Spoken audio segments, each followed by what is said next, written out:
Tips on how to annotate and take notes on books.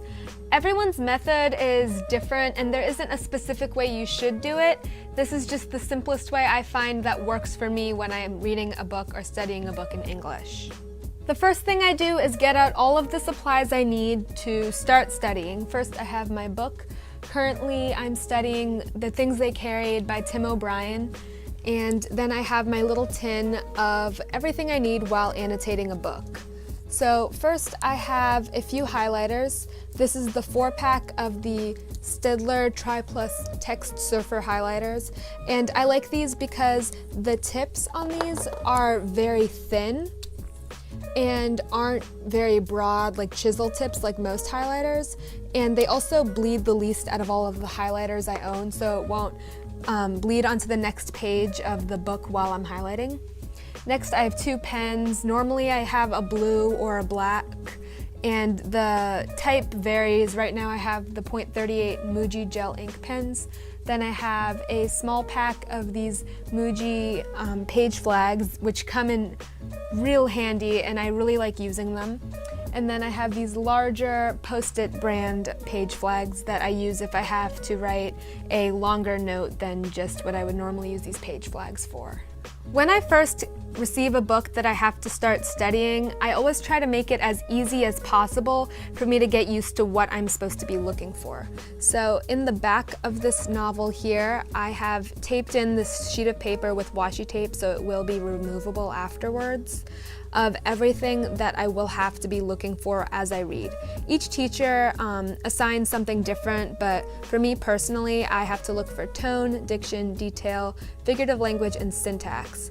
And so as I read, I can easily have that right beside what I'm actually reading, so I don't have to keep flipping back and forth between the assignment paper and while I read, and that just makes it really convenient and simple for me to use.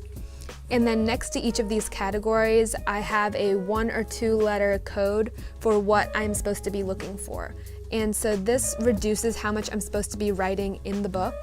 So for example, here I've highlighted the quote that I want to use, but rather than scratching on the side, like detail, make sure that you're paying attention to this point for this reason, I simply have a page flag with the letter D, which stands for detail as per my code that I keep on this sheet of paper, which really makes my life so much easier, and I don't have to crowd the margins with unnecessary writing, and it just makes it very convenient, simple, and fast, and I don't have to worry so much about what I'm supposed to be writing.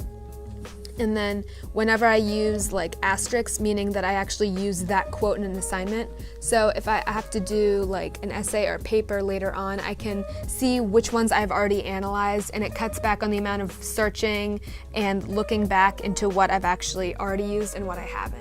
After reading each short story in The Things They Carried, my teacher has us do a Cornell-style quote analysis, and so it's following the same categories I talked about that I keep at the back of my book, and so I have to do 2 for each category. And so what I do is that I write the quote on this half of the paper, and on the right half of the paper I do a short 2 to 3 sentence analysis on how it contributes to the literary meaning of the work. And since this is exactly what my teacher wants me to do, it helps me a lot just because I've made it simple enough for me to find everything that I need with the system that I use with the page flags in my book.